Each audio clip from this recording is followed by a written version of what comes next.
Hi guys, this is Stephanie from WTA, and today I wanted to show you the Woolly Mammoth blanket. This is a very versatile blanket. It's 80% real wool, which means that it has a natural insulator, which will help you keep you either warm or cold, depending on the temperature. And also, it's heavy duty. You can see it has a very beautiful stitching all around the blanket. You can use it indoors. You can use it as a throw blanket. You can even just put it on top of your sheets.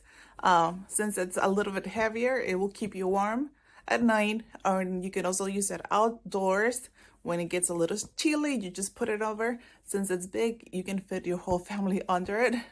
It's really great for camping, or you can leave it in your car in case of an emergency, or use it as a picnic blanket. I love that it's heavy duty, that is thick and very durable. You know this is a very good quality wool blanket, and it will last you a very long time. I love this blanket. I'm sure that you're gonna love it too, but that is just our point of view.